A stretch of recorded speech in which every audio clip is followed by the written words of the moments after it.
자, 계약법입니다. 제1절 계약이 성립해서 1번 계약의 자유 또는 그 제한에 관한 설명이 좀 틀린 거죠. 일단 1번 계약 자유 원칙의 내용입니다. 체결할지 말지 체결의 자유, 누구하고 계약할지 상대방 선택의 자유, 어떤 내용으로 결정할 계약할지 내용 결정의 자유, 또 뭐 계약서 쓸지 말지도 지 마음인 거죠. 방식의 자유. 요 네 가지가 계약 자유의 원칙인 거죠. 2번 다만 특정 지역로의 토지에 관한 거래를 계약을 체결하려면 사전에 관할 도지사의 허가를 받는다. 이게 뭐죠? 토지거래 허가가 없고 얘기일 테니까 틀린 건 아니겠죠. 3번 민법 105조 임의규정 제103조 반사회질서 법률행위는 계약 자유에 관련이 있는 규정들이다. 이런 게 좀 추상적으로 어려워하시는 분이 있는데 임의규정은 안 지켜도 되잖아요. 그 말은 뭐냐면 여전히 계약 자유 원칙이 보장이 된다는 얘기죠. 그죠? 근데 아무리 계약을 자유롭게 한다 하더라도 반사회적일 수는 없잖아요. 그럼 103조는 계약 자유 원칙을 제한하는 규정이겠죠. 그죠? 그럼 결국 이거는 계약 자유와 관련되어 있는 규정인 거죠. 4번 법률 관계 명확을 꾀하여 증거를 보존하려 할 때 또는 당사자로 하여금 신중을 꾀하도록 할 경우에도 방식의 자유는 인정된다. X입니다. 말 그대로 그냥 이런 경우에는 방식의 자유가 뭐 할 수 있어요? 제한될 수가 있겠죠. 뭐 꼭 계약서를 써라. 왜 쓰는 거죠? 법률 관계의 명확을 꾀하고 증거를 뭐죠? 보존하려고 할 때는 꼭 뭘 써야 되는 거죠? 계약서를 써야 되는 거니까 그때는 방식의 자유가 뭘 될 수 있어요? 제한될 수가 있는 거고요. 그래서 답은 뭐죠? 4번이 되는 거죠. 5번 약관이 지배하는 거래 영역. 자, 이런 얘기입니다. 제가 세탁기를 살까 말까 고민 중이에요. 세탁기를 살지 말지는 제 마음이니까 체결의 자유가 보장돼 있죠. 사기로 결심했어요. LG 걸 살지 삼성 걸 살지 대우 걸 살지 누구 마음이죠? 제 마음이잖아요. 그러면 상대방 선택도 자유롭게 할 수 있는 거죠. 근데 LG 걸 사겠다고 결정을 하면 그 외에는 비닐봉다리에 있는 약관이라는 것이 저에게 적용되기 때문에 실질적으로 저는 계약의 내용을 결정할 수가 없어요. 다시 말하면 내용 결정의 자유가 제한되는 거죠. 그죠? 5번. 약관에 지배하는 거래 경우에서는 고객은 체결의 자유만 있는 1번. 세탁기를 살지 말지 지 마음이지만 사겠다고 결정이 되면 내용 결정의 자유는 인정되지 않습니다. 왜요? 약관이라는 것이 저에게 뭐가 돼요? 적용이 되니까요. 그죠? 그래서 약관은 내용 결정의 자유를 제한된다는 거 좀 기억해 두셔야 돼요. 답은 4번. 2번입니다. 계약에 관한 다음 설명 중 옳지 않은 것은이죠. 1번인데 위임계약은요. 쉽게 말하면 타인의 사물을 처리해 주기로 하는 계약이잖아요. 가장 쉬운 예가 뭐냐면 이런 거예요. 엄마가 이제 저녁 식사를 준비하는데 두부가 없어요. 그래서 아들아 두부 좀 사와라. 그러면 엄마가 할 사물은 누가요? 아들이 하는 거니 그게 왜 뭐예요? 위임인 거죠. 근데 재밌는 거는 아들내미가 어떤 얘기냐면 위임계약은 비용은 선불입니다.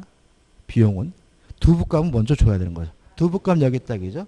근데 뭐가 원칙이죠? 무상이 원칙이에요. 그래서 두부를 사왔다 하더라도 아들이 보수를 달라고 할 수는 없는 거예요. 그죠? 근데 만약에 아들이 안 간다고 막 떼굴떼굴 굴러가지고 너 두부 사오면 엄마가 거시엄청 너 줄게 라고 한다면 뭐가 될 수 있는 거죠? 유상이 될 수 있는 거죠. 물론 보수는 후불입니다. 그래서 비용은 선불, 보수는 후불이에요. 그래서 1번 위임계약은 유상으로 할 수 있을 뿐이다. X. 무상이 원칙이지만 유상으로도 할 수 있기 때문에 답은 뭐죠? 1번인 거죠. 2번 현상광고계약은 대표적인 뭐죠? 요물계약이고 3번 소송법상 부제소계약인데 부제소계약이라는 말은 소송을 제기 않기로 하는 계약이에요. 그러니까 예를 들어가지고 뭐 건물에 관한 공사 계약을 하면서 분쟁이 생기더라도 우리 서로 소송하지 맙시다. 이거 우리가 부제소 계약이라고 하고요. 물론 낙성 계약으로 할 수가 있고요. 4번 계속적 계약 관계에서는 사정 변경 원칙이 고려됩니다. 예를 들어 가지고 가장 대표적인 것이 뭐냐면 경제 사정 등의 변동으로 인해서 차임 등이 현실적이지 않아요. 그러면 차임을 뭐죠? 증감 청구할 수 있죠. 사정이 변경이 되면 증액을 청구하거나 감액을 청구할 수 있죠. 그래서 임대차와 같은 계속적 계약 관계는 사정 변경 원칙이 고려되기 때문에 4번은 뭐죠? 맞는 질문이죠.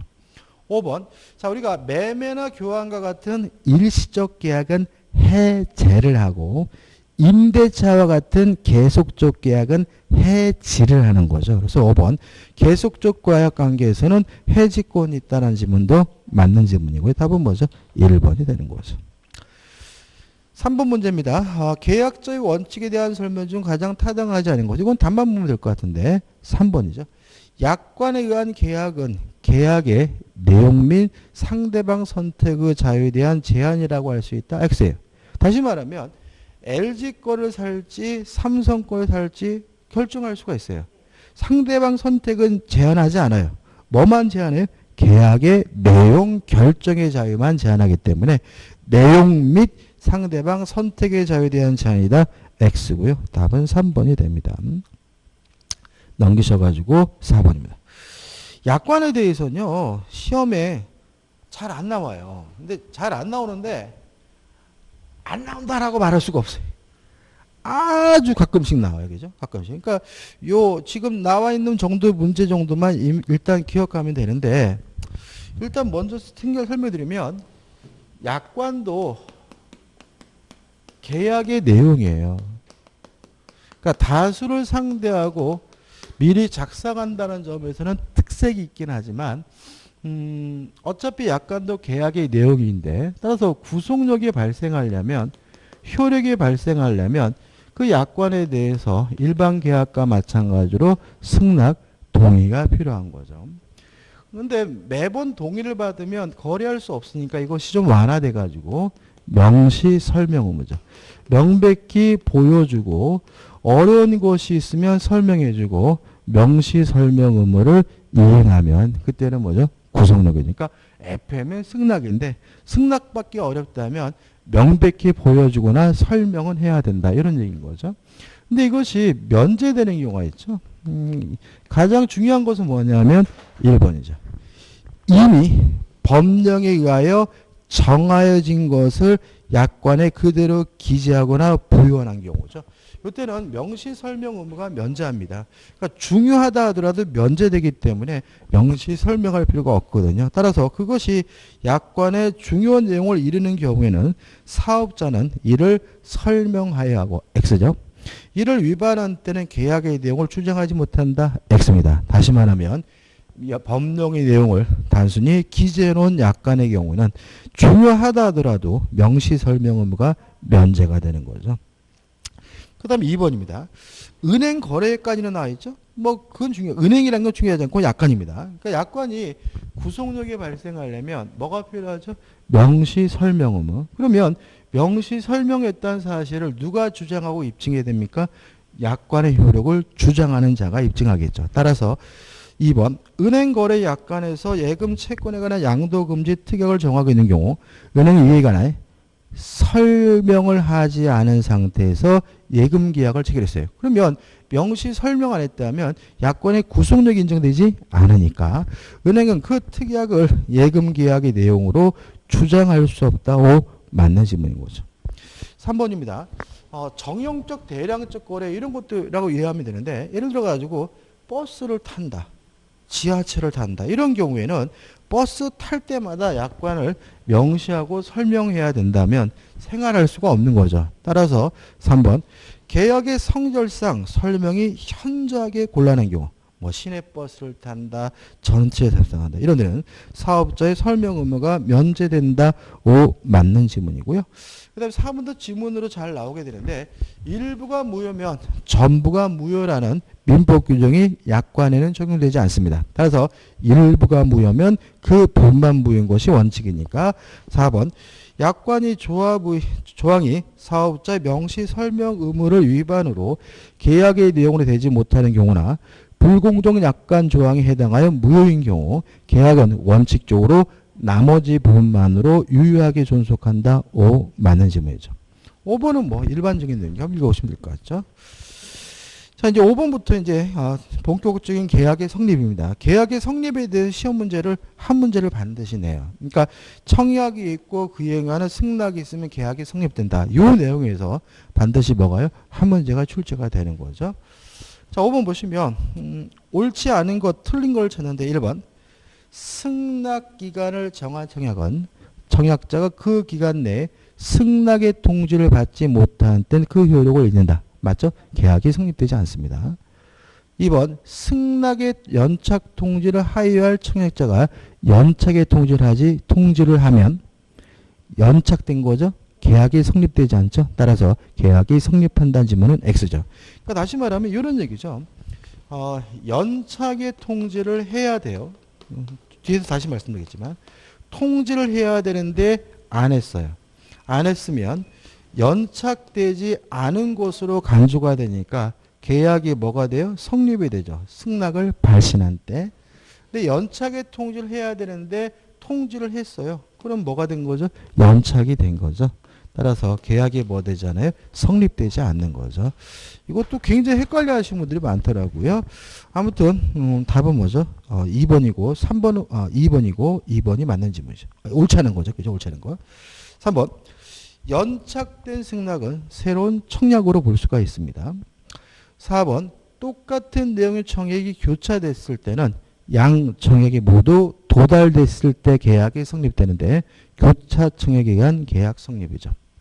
5번 의사 신원에 의한 계약 성립이죠. 뭐 음식을 먹는다, 시내 버스에 탑승과 같은 승낙의 의사 표시로 인정되는 사실이 있으면 그 사실이 있는 때 바로 계약이 성립이 됩니다.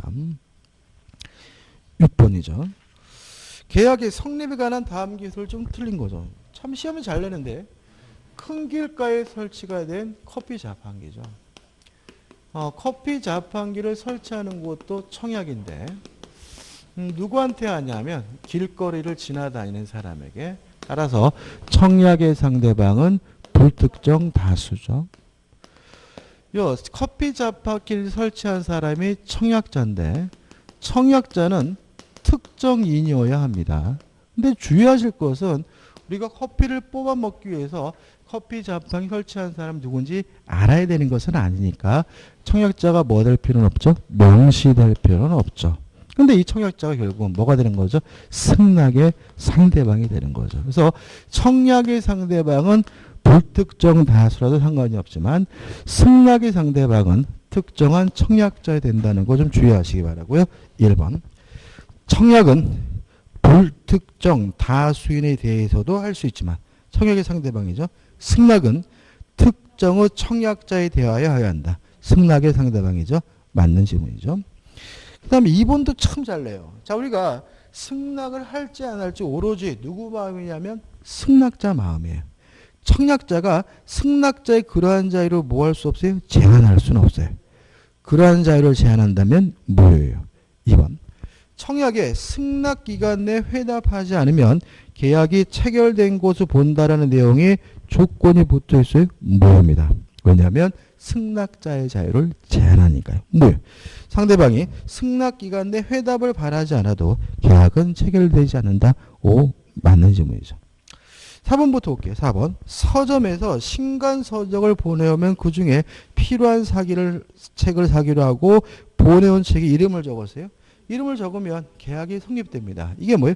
의사신원에 의한 계약 성립입니다. 그래서 그때 매매 계약이 성립한 것으로 된다. 맞는 질문이죠.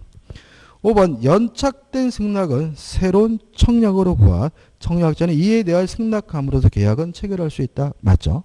그럼 이제 5번 가지고 13번을 이해하면 돼요. 자, 보시면 A가 B에게 뭐라 그러냐면 10만 원에 팔겠다라고 청약을 했어요. 그때 B가 8만 원이면 사겠다고 했거든요. 변경을 가한 승낙은 거절과 동시에 새롭게 뭐 한 거죠? 청약을 한 거죠. 다시 말하면 B가 A에게 8만 원에 팔라고 뭐 한 거예요? 청약을 한 거죠. 근데 지문을 보시면 이에 대해 A가 응하지 않았어요. A가 뭐죠? 거절을 한 거죠. 그러면 그동안에 있었던 거는 싹싹 어떻게 해요? 다 없어진 거죠. 왜요? 청약이 있었고 그거에 대해서 거절한 거니까요. 따라서 A가 응하지 않자 B가 10만 원에 사겠다고 했다면 새로운 청약이고 지금 현재 뭐만 있는 상태입니까? 청약만 있는 상태니까 계약이 성립되지 않아요. 따라서 B가 처음대로 10만 원에 사겠다고 한 경우 10만 원의 매매 계약이 체결된 것이 된다. X고요. 답은 3번이 됩니다. 자, 넘겨서 7번입니다. 계약의 성립에 관한 설명 중 잘못된 거죠. 2번이 답이죠. 격지자 간의 계약은 승낙의 통지가 도달한 때가 아니라 발신한 때죠. 그죠? 그래서 우리가 계약의 성립 시기는 발신한 때 이렇게 계약. 근데 우리가 대화자 같은 경우에는 좀 생각해 보면 결론은 뭐냐면 대화자는 항상 도달주의예요. 그러니까 우리가 청약이 있고 그에 응하는 청약이 있고 승낙이 있잖아요. 그죠? 근데 대화자는 뭐냐면 대화자는 다시 한번 이게 아니네. 발신한 의사 표시가 도달하게 되잖아요. 근데 격지자와 대화자를 구별하는 기준은 뭐냐면 발신했고 그것이 도달하기 위해서 일정한 시간의 경과가 요구되는 사람은 격지자. 아무런 시간의 경과가 요구되지 않으면 대화자거든요. 그러면 대화자의 경우에는 발신과 도달을 굳이 뭐 할 필요 없어요? 구별할 필요가 없는 거죠. 그래서 구별할 필요가 없으니까 항상 뭐예요? 도달주의인 거예요. 그러니까 이거는 나올 수가 없어. 왜냐하면 대화자도 발신주의다 그러면 틀린 질문이 아닌 것이 돼. 발신과 도달이 같은 거잖아요. 그죠? 그러니까 얘는 안 나와. 우리는 그냥 격지자만 기억하면 되니까 원칙은 이해해야 되는 계약은 원칙적으로 어떻게 해요? 승낙한 때가 아니라 발신한 때. 승낙을 어떻게 해요? 발신했을 때 계약이 성립된다라고만 기억하시면 되고 대화자가 나올 일은 없다 이런 얘기인 거죠. 답은 그래서 뭐죠? 2번이죠. 도달한 때가 아니라 뭐죠? 발신한 때죠. 나머지 분들은 반복이죠. 8번입니다. 계약 체결상의 과실 책임에 관한 다음 기술 중 틀린 거죠. 자, 일단 계약 체결상의 과실 책임은 원시적 불능 경우죠. 1번. 민법은 계약이 원시적 불능으로 목적을 하여 무효인 경우만을 규정하고 있습니다. 근데 우리 2번 학설은 요 적용 범위를 좀 확대하려고 해요. 그래서 계약 교섭 시 주의 의무 위반으로 생명신청 등 계약개적 법익이 침해된 경우에도 계약 체결상 과실 책임을 인정하는 것이 다수설이고 학설이에요. 원래 우리가 학설은 거의 안 하잖아요. 근데 이 부분은 좀 학설을 해야 돼요. 그래서 우리 판례는 1번 민법에 규정된 것처럼 원시적 불능에 대해서만 계약 체결상 과실 책임을 적용하지만 2번처럼 학설은 그 적용 범위를 뭐죠? 확대하려고 합니다. 따라서 2번 따라서 5번 보시면 계약 교섭의 부당 파기예요. 그러면 우리 학설에 따른다면 이것도 계약 체결상의 과실 책임이어야 되거든요. 근데 우리 판례는 원시적 불능의 경우에만 계약 체결상의 과실 책임 인정하기 때문에 계약 교섭의 부당 파기는 계약 체결상의 과실 책임이 아니라 불법 행위를 원인으로 손해배상을 청구할 수 있다는 것이 우리 판례 입장이에요. 이게 왜 그러냐면은 좀 설명을 드리면 이런 문제입니다. 우리가 손해배상을 청구하려면 위법행위해야 되잖아요. 그러니까 다시 말하면 불법행위거나 채무불이행위하지만 손해배상을 청구할 수가 있는 거예요. 근데 우리 학자분들은 요 두 가지 가지고는 충분하지가 않다는 거죠. 그래서 두 가지 해당하지 않는 경우가 있는데 그 경우에는 요 계약 체결상 과실 책임을 끌어다가 적용해서 해결하자는 것이 우리 판례 입장이에요. 그것이 뭐냐면 2번인 거예요. 근데 우리 판례는 원시적 불능에 대해서만 계약 체결상 과실 책임을 인정하니까 원시적 불능이 아닌 다른 것들은 다 5번처럼 뭐로 가야 돼요? 불법 행위를 원인으로 손해배상을 청구한다고 가야 되는 거죠.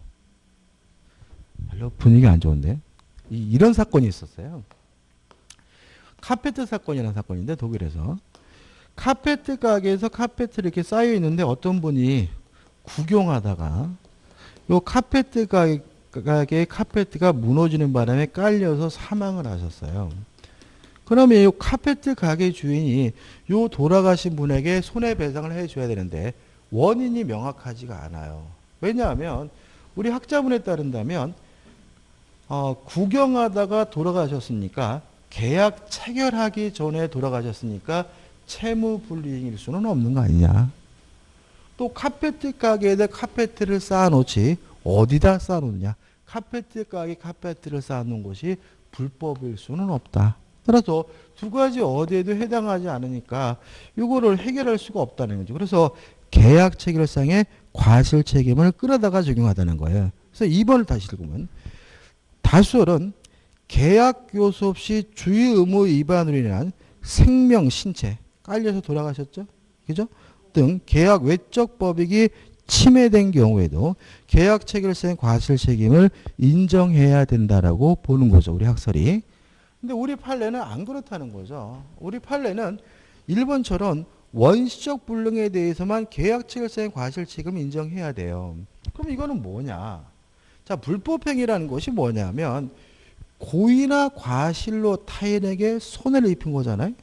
우리 판례에 따른다면 카페트 가게 카페트를 쌓아놓은 것이 불법이 아니라 쌓아놓더라도 무너지지 않도록 잘 쌓아야 되는 것이고 제대로 안 쌓아가지고 이분이 무너지는 바람에 사망했다면 카페트 가게에 뭐가 있는 거죠? 과실이 있다는 거죠. 그러면 과실로 타인에게 손해를 끼쳤으니까 뭐가 되는 거예요? 불법행위라는 거예요. 불법행위로 원인으로 손해배상인 거죠. 그래서 5번도 보시면 계약 교섭의 부당 파기라는 것은 계약 체결 전이에요. 그러니까 계약 체결 전에도 고의나 과실로 타인에게 뭐예요? 손해를 끼쳤다면 불법행위를 원인으로 손해배상 책임을 인정해야 된다는 것이 우리 판례 입장이니까 5번 계약 교섭의 부당 파기의 경우에도 계약 체결상의 과실 책임을 인정하여야 한다는 것이 대법원 판례 태도이다. X다. 우리 학설은 계약 체결상의 과실 책임을 인정하려고 하지만 우리 판례는 불법행위를 원인으로 손해배상을 청구할 수 있다는 것이 우리 판례 입장입니다. 답은 뭐죠? 5번입니다. 넘기셔서 1번이죠. 계약의 유형에 관한 설명을 옳은 것은 이게 28의 문제인데 이런 식의 문제도 참 잘 냅니다. 일단 매매계약은 유상이죠. 대표적인 뭐죠? 낙선계약입니다. 유물계약이 아니죠. 중개계약은 중개사법에 있죠. 민법에는 없죠. 따라서 민법에 없으니까 전형계약이 아니라 비전형계약이죠. 그 다음에 교환은 유상이고요. 계속적 계약이 아니라 일시적 계약이고 증여계약은 무상이니까 편무죠. 유상이 아니죠. 5번 임대차 계약은 유상이고 쌍무니까 답은 뭐죠? 5번이 되네요. 2번 문제입니다. 약관에 관한 내용인데 옳은 것은인데 4번을 보시면 사업자가 고객의 대리인과 계약을 체결해요. 자, 그럼 우리가 의사를 결정하는 것도 의사를 표시하는 것도 법률행위라는 것도 대리인이잖아요.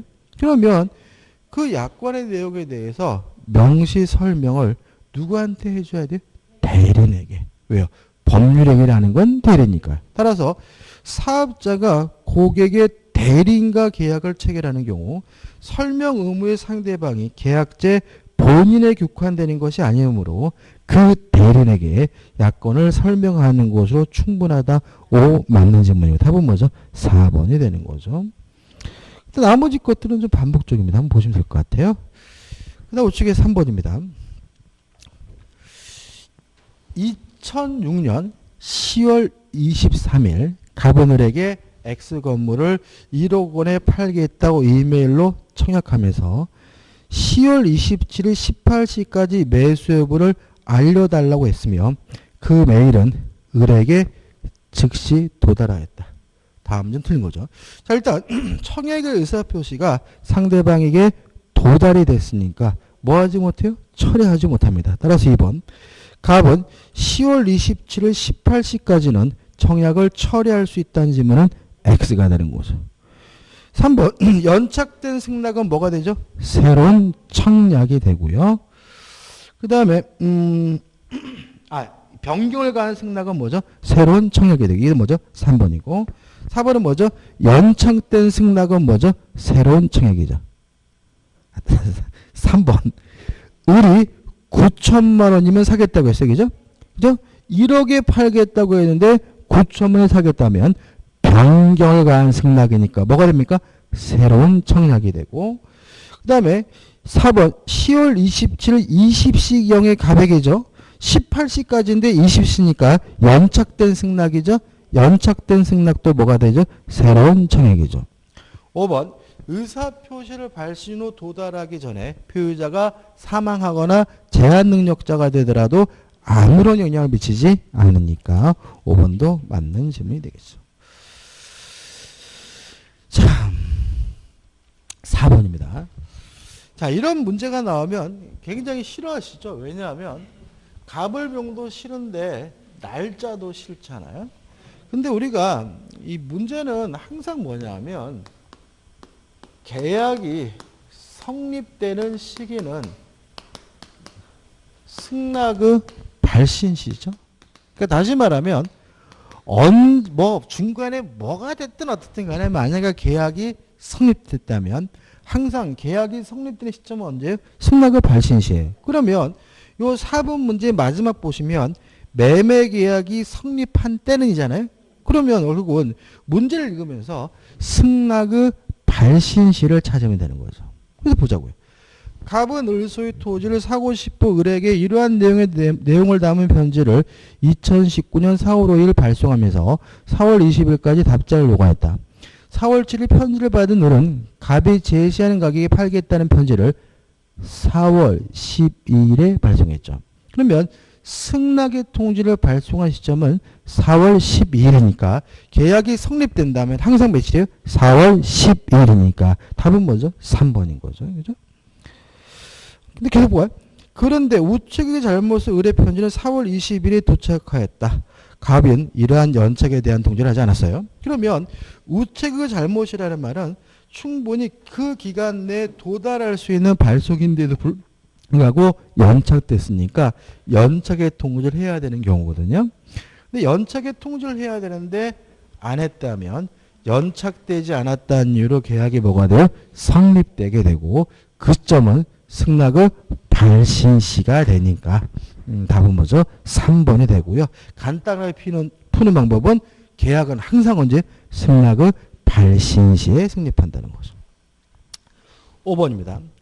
갑은 자기 소유 임야를 개발할 생각에 개발업자 을과 교섭하였고 계약이 확실하게 체결되리라는 중당한 기대 내지 신뢰를 부여하여 을은 그 신뢰에 따라 행동하였다. 그러나 갑은 채무 계약 체결을 거부하였다죠. 그러면 계약 체결 전 부당하게 파기한 거죠.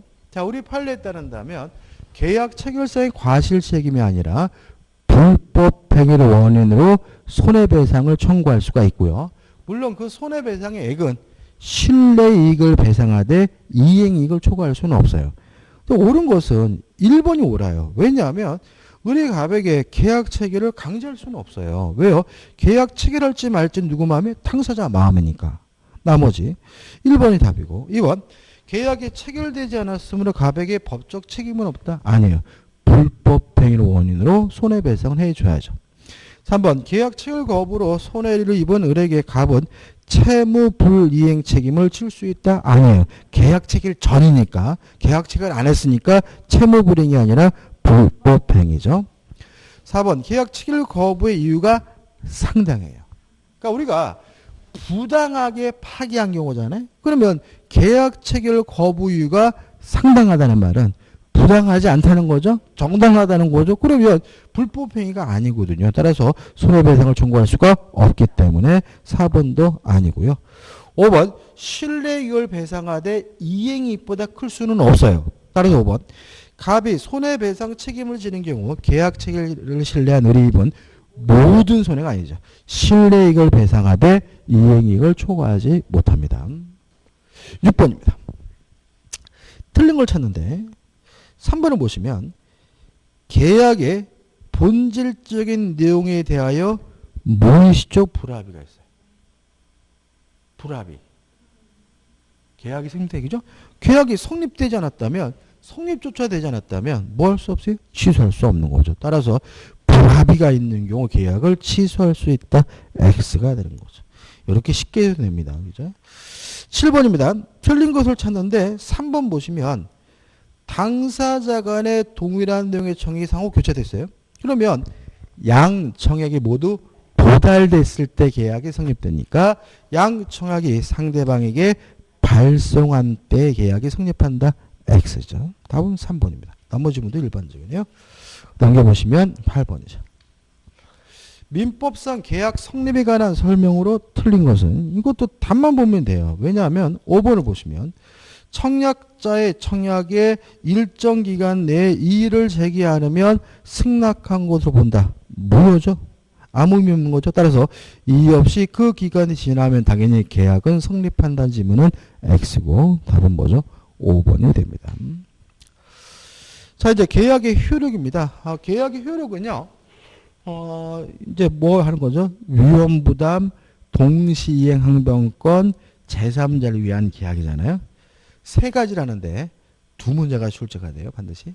그죠? 그러니까 우리가 제3자를 위한 계약은 무조건 내는 것 같아요. 무조건 내고 동시이행 항변권하고 위험부담에서도 둘 중에 하나는 반드시 내요. 아니면 종합 문제를 내거나. 그래서 조금 까다로울 수도 있지만 두 문제 정도 출제된다 생각하시고 반드시 극복을 하셔야 됩니다. 자, 1번입니다. 계약의 효력에 관한 다음 기술 중 맞는 것을 찾네요. 4번을 보시면 계약에 의하여 당사자 일방이 계약 당사가 아닌 제3자에게 채무 이행을 하기로 약정했어요. 이거 우리가 제3자를 위한 계약이고요. 제3자를 위한 계약을 하게 되면 제3자는 낙약자에게 직접 이행을 청구하거나 손해배상을 청구할 수 있잖아요. 따라서 그 제3자가 채무자에게 직접 그 이행을 청구할 수 있다. 이게 뭐죠? 맞는 지문이 되는 거죠. 답은 뭐죠? 4번입니다. 그다음 1번부터 보죠. 자, 항변권이란 건 뭐냐면 상대방의 권리는 인정해요.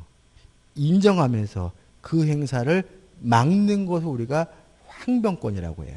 예를 들어가지고 자전거에 대해서 매매 계약을 했는데 이 거지 같은 놈이 돈을 안 줘요. 그러면 돈 안 주면 자전거 못 주겠다. 이게 동시항변권이잖아요. 그 말은 뭐냐면 네가 나한테 자전거를 달라고 요구할 수 있는 권리가 있기는 하다. 그렇지만 돈 안 주면 나는 이행할 수가 없다. 다시 말하면 상대방의 권리 자체는 인정하면서 그 권리 행사를 막는 것이 항변권인 거예요. 따라서 1번. 민법이 동시이행 항변권을 인정하는 취지는 쌍무계약의 당사자에게 상대방의 권리의 존재를 부인할 수 있는 권리를 주기 위한 건 아니죠. 권리를 부인하는 것이 아니라 권리 자체는 인정하면서 권리 행사를 막는 것. 이거 우리가 항변권이라고 하는 거죠. 따라서 1번은 뭐죠? X가 되는 거죠. 2번. 이행기가 서로 다른 경우 선이행 의무자는 상대방의 이행기가 도래하기 전까지는 언제나 동시에 항변권을 행사할 수 없다. X예요. 상대방에게 이행이 곤란한 현저한 사유가 있다면 선이행 의무자도 동시에 항변권 행사할 수가 있기 때문에 2번은 뭐죠? X죠. 3번. 위험부담에 관해 우리 민법은 채권자주의를 취하고 있다. X. 원칙이 뭐죠? 채무자주의죠. 5번입니다. 채권 양도, 채무 인소, 상속 등으로 당사자가 변경됐대요. 그러니까 당사자적 주의가 승계된 거죠. 그러니까 이 사람들은 뭐가 아니에요? 제3자가 아닌 거예요. 그러니까 우리가 보통 뭐 제3자가 아니냐 할 때 채권 자체가 양도가 되거나 채무가 인수되거나 상속이 됐다면 이 사람은 당사자적 지위가 승계되는 것이니까 이 사람은 뭐가 아니에요? 제3자가 아닌 거죠. 뭐인 거예요? 당사자인 거예요. 따라서 동시항변권이 인정되지 않는다가 인정이 되는 거죠. 그죠? 답은 4번입니다. 2번입니다. 동시이해항변권에 관한 설명 중 틀린 것은 1번 동시이해항변권이 붙은 채권을 자동채권으로 상기할 수 없다. 맞는 질문이고 이건 외우시는 게 편해요. 외우셔야 되고 답은 2번인데 자, 우리가 동시항변권이라는 건 뭐냐면 네가 안 하면 못하겠다는 거죠. 따라서 이행을 하면 이행 또는 이행을 제공을 하면 동시이행 항변권이 소멸이 돼요. 경계가 이행인가요? 이행인 거죠. 그죠? 경계. 계약의 종류를 바꿔서 하는 이행이죠. 그러니까 이행을 하면 동시이행 항변권이 뭐가 돼요? 소멸되니까. 이번 동시이행 항변권은 경계에 의하여 소멸하지 않는다. X죠. 그러니까 우리가 경계가 언제 나왔냐면 취소할 수 있는 법률이 추인에서 나왔거든요. 그러니까 취소할 수 있는 법률에 대해서 경계가 이루어지게 되면 추인한 거다. 왜요? 경계가 뭐죠? 이행이니까. 그죠? 또 경계는 뭐죠? 이행이니까 경계가 이루어지게 되면 동시항변권은 뭐가 되죠? 소멸이 되는 거죠. 답은 뭐죠? 2번이 됩니다. 3번 문제입니다. 동시이행항변권에 관한 판례의 내용으로 옳지 않은 것은 1번. 쌍방이 서로 채무를 지더라도 그 채무가 다른 법률상의 원인에 의하여 발생한 경우. 예를 들어가지고 제가 그 사람한테 이런 거죠. 뭐가 있을까요? 생선 장사를 하는데 다시 다른 말 할까요?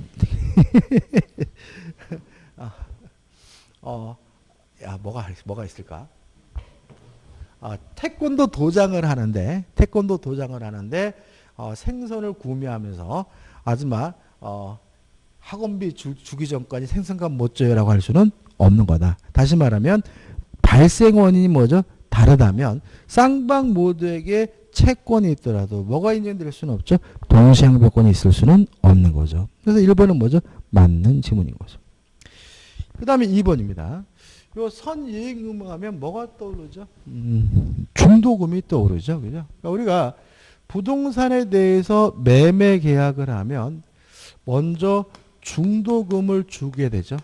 그리고 나중에 잔금을 지급하는 것과 등기 서류를 교부하기로 하는 것이 뭐죠? 동시행관계. 따라서 요 중도금은 선이행 의무이므로 동시이행 항변권 행사할 수가 없는데 중도금을 안 주고 버티던 중 이행 지체 중 잔금을 지급하기로 한 때 상대방의 이행기가 도래한 경우에는 요 잔금뿐만 아니라 선이행 의무인 중도금과 요 기간 동안의 지연배상금과 합쳐가지고 뭐가 되는 거죠?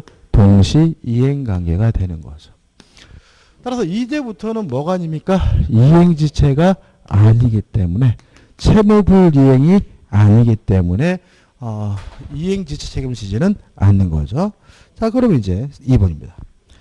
매수인이 자신에게 선이행 의무 있는 중도금을 지급하지 않고 있던 중에 매도인의 소유권 이전 등기소를 제공하지 않은 상태에서 잔대금 지급기일이 도과한 경우 매수인은 잔대금 지급 이후로부터 중도금 미지급에 대한 이행지체 책임을 부담하지 않는다는 말은 이제부터는 뭐가 인정돼요? 동시이행 항변권이 인정되니까 이때부터는 더 이상 이행지체 책임 부담하지 않는다는 의미니까 맞는 질문이고 중요한 질문이 되는 거죠.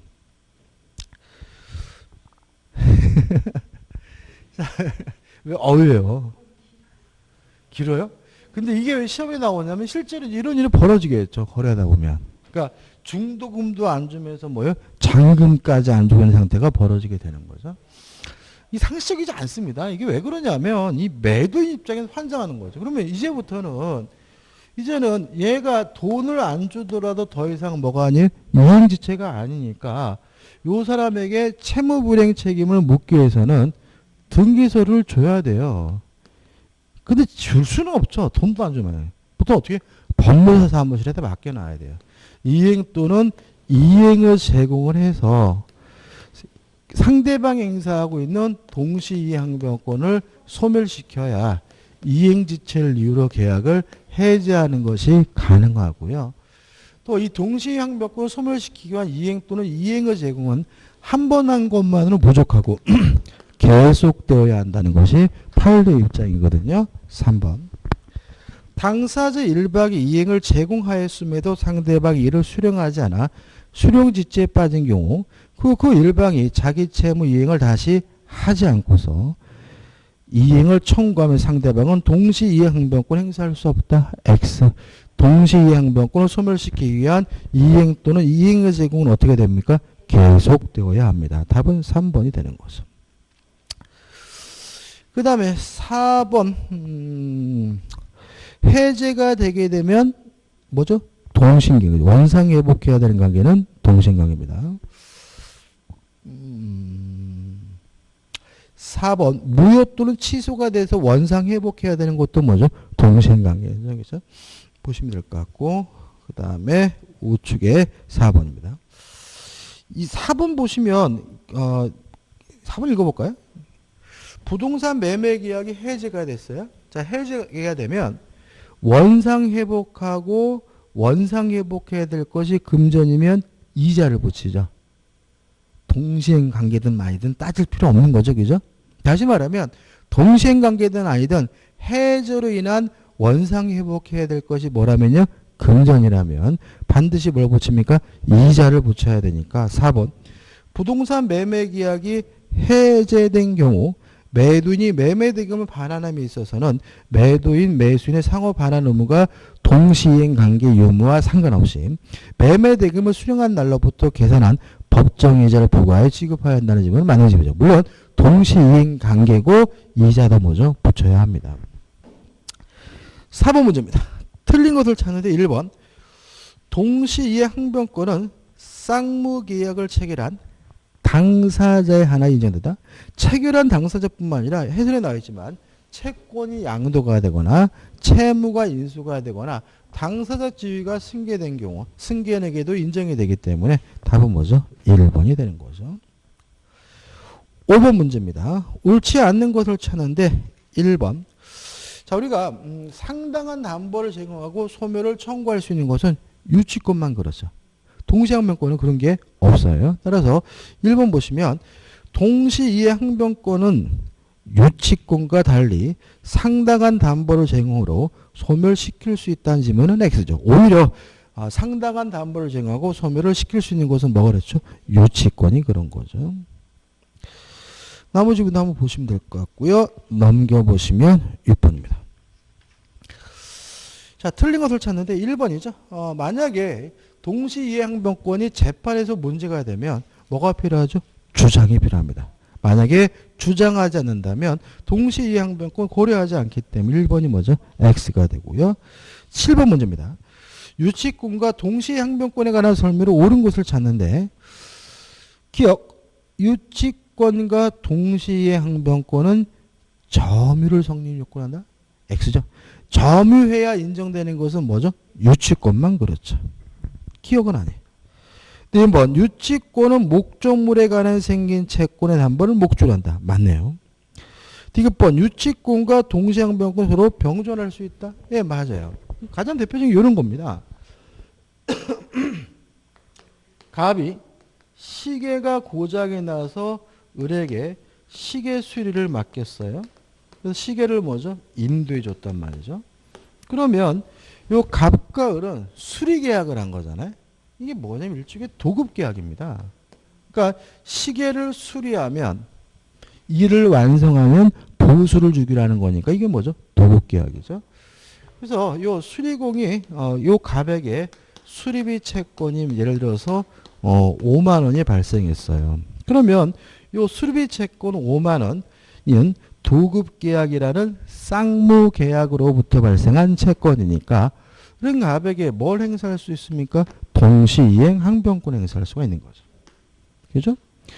근데 이 수리비는 목적물에 관하여 생긴 채권이니까 수리비는 또 무엇도 성립합니까? 유치권도 성립하는 거죠. 그러면 실제로 을은 이 시기에 대해서 동시이행 항변권도 주장할 수도 있고 유치권도 주장할 수 있고 두 가지가 뭐하게 돼요? 병존하게 되는 거죠. 그래서 병존하는 것이 오히려 더 일반적일 수가 있는 거죠. 1번 유치권은 독립한 물권인 반면 동시항변권은 이행거절 권능에 해당한다. 맞는 질문입니다. 그래서 우리가 동시항변권이라는 것은 쌍무계약의 내용이 되는 거죠. 좀 쉬었다가 8번 위험부담에 관한 문제들을 보도록 하죠.